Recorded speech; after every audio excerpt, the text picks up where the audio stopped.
श्री कृष्ण गोविंद हरे मुरारे, हे नाथ नारायण वासुदेवा। कृष्णाय वासुदेवाय हरे परमात्मने प्रणताक्लेशनाथाय गोविंदाय नमो नमः। जय श्री कृष्णा, जय श्री हरि। राधे राधे मित्रों, मैं सुप्रिया मिश्रा ऑफिशियल स्वागत करती हूँ आप सबका अपने चैनल पर एक बार फिर से। आशा करते हैं आप लोग इस समय पौष मास की इस सुंदर पौराणिक कथाओं का श्रवण कर रहे होंगे। प्रतिदिन इस चैनल पर आकर आपने पौष मास को सार्थक बनाने के लिए भगवान श्री कृष्ण का, भगवान श्री विष्णु का चिंतन करते हुए, सूर्य नारायण देवों की आराधना करते हुए इन पौष मास की कथाओं का लाभ उठा रहे होंगे। तो चलिए हमारे इसी कथा श्रृंखला को आगे बढ़ाते हैं और सुनते हैं आज की पौष मास की कथा। आइए आज की व्रत कथा आरंभ करते हैं। इस कथा की श्रृंखला में पिछली कड़ी में हमने सुना था कि सोम शर्मा ब्राह्मण, उनकी पत्नी सुमना ने एक अत्यंत महत्वपूर्ण दिव्य और आध्यात्मिक उपदेश दिया। यह सुनकर सोम शर्मा ब्राह्मण अत्यंत आश्चर्यचकित रह गए। फिर उन्होंने पूछा कि आखिर यह सभी धर्म की परम पुण्यमय व्याख्या उन्होंने किसने सीखी है। और तब सुमना का उत्तर देते हुए आज की कथा में इसका रहस्य उद्घाटन करती हूँ। तो चलिए आज की कथा आरंभ करते हैं। सुमना ने कहा, पतिदेव, मेरे पिता का नाम जन्म भार्गव वंश में हुआ था। वे सभी शास्त्रों के ज्ञान में निपुण और उनका नाम महर्षि च्यवन था। ऋषि च्यवन की पुत्री हूँ मैं। वो मुझे प्राणों से भी अधिक प्रिय मानते थे। जिस तीर्थ, मुनि समाज या देवालय में वो जाते हैं, मैं भी उनके साथ वहाँ पर जाया करती थी। और मेरे पिताजी के एक मित्र हैं जिनका नाम वेद शर्मा है। कौशिक वंश में उनका जन्म हुआ और वो दिन भ्रमण करते हुए पिताजी के पास आए। उस समय वो अत्यंत दुखी थे, बार बार चिंता मग्न हो जाते। और तब उनसे मेरे पिता ने कहा, हे सुव्रत, ऐसा लगता है कि आप किसी दुख से संतप्त हैं। आपको यह दुख कैसे प्राप्त हुआ, कृपया मुझे बताइए। और यह सुनकर मेरी पत्नी बड़ी साध्वी और पतिव्रता है, लेकिन अभी तक उसे कोई भी संतान प्राप्त नहीं हुए है। मेरा वंश चलाने वाला कोई नहीं है और यही मेरे दुख का कारण है। इस बीच में कोई सिद्ध पुरुष मेरे पिता के आश्रम पर आए और मेरे पिता और वेद शर्मा दोनों ही उठकर उन्हें प्रणाम किया और भक्ति भाव पूर्वक उनका पूजन किया। भोजन आदि उपचारों से, मीठे वचनों से उनका स्वागत किया और वह जिस प्रकार अपने प्रश्न किया था उसी प्रकार उन दोनों ने भी उस सिद्ध महात्मा से अपने मन की बात पूछी। और तब धर्मात्मा सिद्ध ने मेरे पिता और उसके मित्र से इस प्रकार कहा, धर्म के अनुष्ठान से ही अच्छी पत्नी, पुत्र और धन्य धान की प्राप्ति होती है। और उन्हीं के उपदेश से वेद शर्मा धर्म का अनुष्ठान पूर्ण किया। उस धर्म के द्वारा उनके महान सुख और सुयोग्य पुत्र की प्राप्ति हुई। और उस सिद्ध महात्मा ने जो जो बातें बताई थी उसी के द्वारा इस विषय में मेरी बुद्धि का भी ऐसा प्रमाण हुआ। यह सुनकर सोम शर्मा ब्राह्मण ने पूछा, हे प्रिय, धर्म से कैसी मृत्यु और कैसा जन्म होता है? शास्त्रों के अनुसार उस मृत्यु और जन्म का लक्षण जैसे निश्चित किया गया है, वह सब कुछ मुझे बताओ। तब सुमना ने कहा, हे प्राणनाथ, जिसने सत्य, शौच, क्षमा, शांति, तीर्थ और पूर्ण आदि के द्वारा धर्म का पालन किया, उसकी मृत्यु का लक्षण अब सुनिए।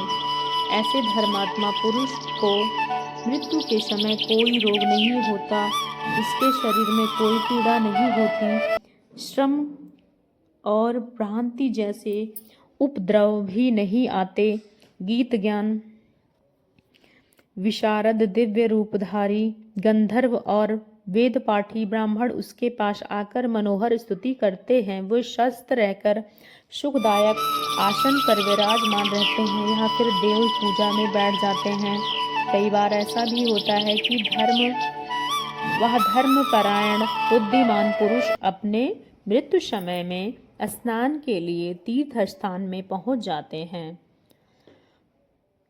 पीपल या फिर बड़ का वृक्ष, ये बोल फिर बेल का पेड़, यह सारे मृत्यु के लिए पवित्र स्थान माने गए हैं और वे वहीं पहुंच जाते हैं। जो धर्मात्मा पुरुष धर्मराज के दूतों को प्रत्यक्ष देखते हैं, स्नेह से युक्त और मुस्कुराते हुए दिखाई देते हैं, वे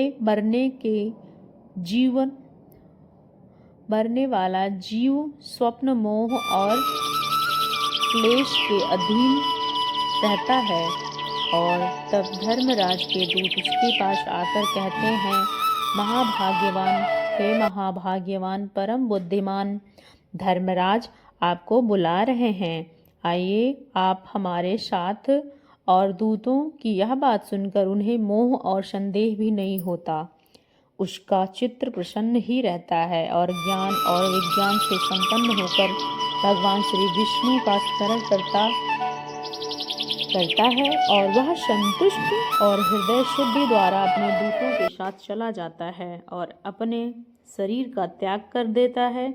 यह सुनकर सोम शर्मा ब्राह्मण अत्यंत प्रसन्न हुए और फिर उन्होंने पूछा, हे भद्र, पापियों की मृत्यु कैसे होती है, इस प्रकार विस्तार से वर्णन करो या सुमना। तब सुमना ने कहा, हे प्राणनाथ सुनिए, जब मैं आपको महापातकी यानी कि पापी मनुष्यों की मृत्यु के स्थान और उनके कर्मों का वर्णन करती हूँ, ऐसे दुष्टात्मा पुरुष विष्ठा या फिर मूत्र इत्यादि अपवित्र वस्तुओं से युक्त और पापियों से भरे हुए भूभाग में रहकर बड़े दुख के साथ प्राण त्याग करते हैं। कई बार वो चांडाल के स्थान पर जाकर दुख पूर्वक मृत्यु को प्राप्त होते हैं। चारों ओर गर्द से घिरी हुई भूमि में वैश्या के भवन में चमार के घर में जाकर भी कई बार वे मृत्यु को प्राप्त करते हैं। हड्डी, चमड़े और नखों से भरी हुई पृथ्वी पर पहुंचकर उस दुष्ट आत्मा पुरुष की मृत्यु होती है। जब उन्हें लेने के लिए यमदूत आते हैं तो अत्यंत भयानक, घोर और दारुण रूप धारण किए आते हैं। उसके शरीर को अत्यंत काले, पेट लंबे और आंखें कुछ कुछ पीली होती हैं, कुछ पीले रंग के होते हैं, कई नीले रंग के होते हैं, कोई अत्यंत सफ़ेद होते हैं और पापी मनुष्य उन्हें देखकर कांप उठता है। उसके शरीर को बारंबार पसीना निकलने लगता है। हे स्वामी, अब मैं आपको दुख जीवन की चेष्टा बताती हूँ। लोभ और स्वाद से मोहित होकर पापी पुरुष जो पराये धन और पराये स्त्रियों का अपहरण करते हैं, पहले दूसरे से ऋण लेकर बाद में उसे चुका नहीं पाते और असक्त पतिग्रह आदि जो अन्य बड़े बड़े पाप किए होते हैं, उनका अर्थ यह मृत्यु पहले से जितने भी बड़े बड़े पापों का आचरण करते हैं वह सभी महापापी के कंठ में आते हैं और उनके कफ के रोग देते हैं। वह असह दुख पहुँचाते हैं, असह पीड़ा उनके कंठ में रुधने लगता है। वह बार बार रोता है, माता पिता, भाई बहन और पुत्रों का स्मरण करता है और फिर महापाप से मोहित होकर वह सब कुछ भूल जाता है। अत्यंत पीड़ित और व्याकुल होने के बाद उसको प्राण शीघ्रता पूर्वक निकलते वह कांपता रहता है, तिलमिलाता रहता है और रह रह कर मूर्छित हो जाता है। इस प्रकार लोभ और मोह से युक्त मनुष्य सदैव मूर्छित होकर ही प्राण त्यागते हैं और उसके बाद यमराज के दूत आकर खींचकर उन्हें ले जाते हैं। उस समय जो दुख भोगना पड़ता है उसका वर्णन सुनिए। जहाँ ढेर ढेर के ढेर अंगारे बिछे होते हैं। उस मार्ग पर उसी पापी को घसीटते हुए यमदूत लेकर आते हैं। वह यहाँ दुष्ट आत्मा जीव बार बार अग्नि में जलाया जाता है। वह छटपटाता रहता है। जहाँ 12 सूर्यों की ताप से युक्त अत्यंत तीव्र धूप पड़ती है, उसी मार्ग से पहुँचाया जाता है। वहाँ वह सूर्य के प्रचंड किरणों की दुखी होकर भूख और प्यास से पीड़ित रहता है। यमदूत उसे गधा, डंडे और फरसों से मारता है, कीड़ों से पीटता है और गालियाँ सुनाते हुए उसके पापी के मार्ग से ले जाता है। जहाँ जाड़ा अधिक पड़ता है, ठंडी हवाएं का झोंका सहना पड़ता है और सर्दी अधिक होती है, पापी पुरुष शीत से पीड़ित होकर उस मार्ग से पार करता है और यमदूत उसके बार बार घसीटते हुए उनके प्रकार के दुर्गम स्थानों में ले जाते हैं। इस प्रकार देवता और ब्राह्मणों की निंदा करने वाले संपूर्ण पापों से युक्त दुष्ट आत्मा पापी पुरुष को यमराज दूत यमलोक तक लेकर जाते हैं। वहां पहुंचकर वो दुष्ट आत्मा यमराज के काले अंजन की राशि के समान दिखता है। भैंसे पर सवार होकर दिखाई देते हैं। अनेक यमदूत उन्हें घेरे हुए खड़े होते हैं और उनका साथ हर प्रकार का रोग और चित्रगुप्त की उपस्थितियां होती हैं। इस समय भगवान धर्म मुख विकराल दाढ़ों के कारण अत्यंत भयानक और काल के समान दिखाई पड़ता है।